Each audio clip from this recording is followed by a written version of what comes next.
Hello everyone, आज आपके सामने जो है कंपाउंड इंटरेस्ट का एक क्वेश्चन है। ठीक है, टॉप अप्रोच। मैं अक्सर एक वर्ड यूज करता हूँ, टॉप अप्रोच। तो आपके सामने एक क्वेश्चन है कि find the principal on which compound interest becomes 441 at the rate of 10% per annum. देखिए, मतलब पूछ रहा है कि कंपाउंड, इस पे जो है आपको प्रिंसिपल बताना है। एक प्रिंसिपल बताना, ये कोई प्रिंसिपल होगा जो पहले साल में जो इस पर आपका रेट है वो 10% है पहले साल के लिए, ये 1 ईयर के लिए है। ठीक है, और फिर 1 साल के लिए, अगले 1 साल के लिए जो है फिर इस पर 10% लग रहा है। ठीक है, यानी कि आपसे 10% पहले साल के लिए और 10% दूसरे साल के लिए, दोनों का जो कंबाइंड कंपाउंड इंटरेस्ट है वो आपके पास है 441। तो आपसे पूछा है डायरेक्टली बताइए प्रिंसिपल कितना होगा। तो एज़ यूजुअल पहले हम इसको फार्मूला से देखते हैं। ठीक है, तो फार्मूला क्या होता है कंपाउंड इंटरेस्ट का। तो कंपाउंड इंटरेस्ट का सबसे पहले हम लोग गिवन में लिख लेंगे कि हमारे पास क्या क्या दिया हुआ है। गिवन में आपके पास सी आई है जो है आपके पास 441। ठीक है, आपके पास रेट है 10%। ठीक है, और आपके पास जो टाइम है वो है 2 ईयर्स। ओके, तो कंपाउंड इंटरेस्ट हमको निकालना है। तो कंपाउंड इंटरेस्ट का फॉर्मूला होता है P into 1 plus R by 100 पे power n minus P। Okay, आप अगर ध्यान से देखें तो यहाँ भी P है, यहाँ भी P है। तो अगर हम P को कॉमन कर लें तो आपको मिलेगा P into 1 plus R by 100, ठीक है, पे पावर n, और ये जो P है कॉमन हो गया तो यहाँ बचेगा 1।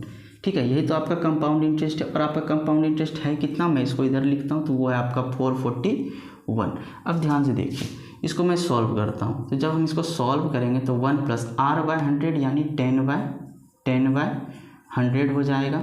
ठीक है, और इस पर पावर n का मतलब 2 हो जाएगा, और माइनस 1 इक्वल टू 441।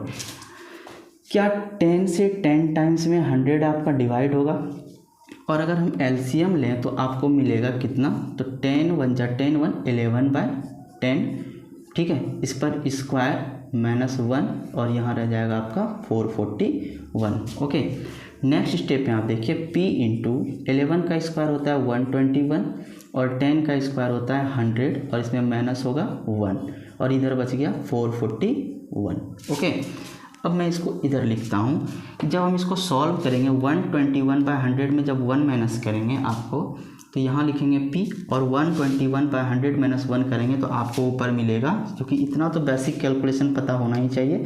तो 121 बाय 100 माइनस 1 जो होगा वो हो जाएगा आपका P इंटू 21 बाय 100।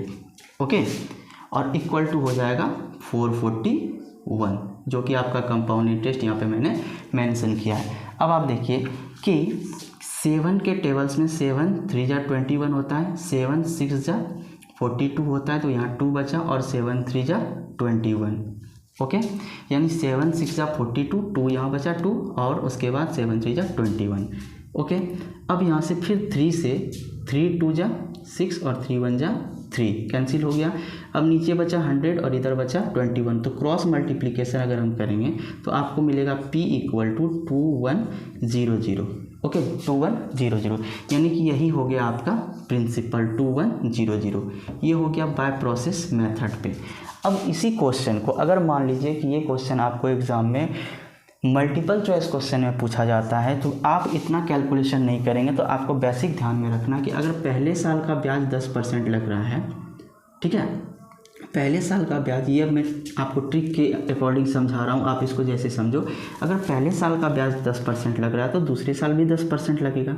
ठीक है, पहले साल इधर लिखते हैं, अगर पहले साल 10% लग रहा है तो 10% का मतलब कितना होता है 10 बाय 100। ओके, 10 बाय 100 यानी 10 1 जा 10 10 10 जा 100, यानी कि पहले साल हमको 10 रुपया पर जो मिलने वाला एक्स्ट्रा ब्याज है वो 1 रुपया, यानी वो अमाउंट बन जाएगा 11 रुपया। फिर से अगले साल, अगर पहले साल 10% लग रहा है तो अगले साल भी 10% लगेगा, तो उसी तरह अगले साल भी 10 रुपया बन जाएगा हमारा कितना, 11 रुपया। उस हिसाब से हमारा टोटल जो है 100 रुपया, यानी इसको अगर हम मल्टीप्लाई करें 10 10 जा 100, तो हमारा जो 100 रुपया है और 11 11 जो होता है 121, यानी कि आपका 100 रुपया का जो कंपाउंड, 100 रुपया पहले अमाउंट बनेगा 121, यानी कि 100 रुपया पे हमको कंपाउंड इंटरेस्ट मिलेगा कितना 21। अब ध्यान से समझिए, अगर 21 रुपया ब्याज आपको मिलता है 100 रुपये पर, अगर 21 रुपया ब्याज आपको मिलता है 1 रुपये पर, तो आपको यहाँ टोटल कितना ब्याज मिल रहा है 441। अगर 21 रुपीज़ आपको मिलता है 100 रुपीज़ पर, तो 1 रुपया आपको मिलेगा 100/21 पर।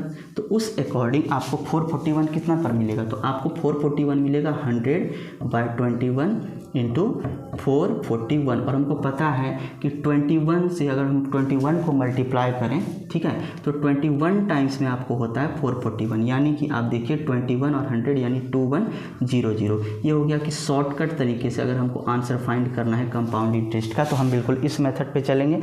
बाय प्रोसेस आपको अगर अप्लाई करना है तो हम इस मेथड पर चलेंगे। ये आपका टॉप अप्रोच का क्वेश्चन था, इसको बिल्कुल अच्छे तरीके से आपको प्रैक्टिस करना है, ठीक है। नेक्स्ट वीडियो में हम कंपाउंड इंटरेस्ट का थोड़ा सा कैलकुलेटिव क्वेश्चन लेकर आएंगे और उसको भी समझाएंगे हम इसी तरीके से। Okay, thanks for watching.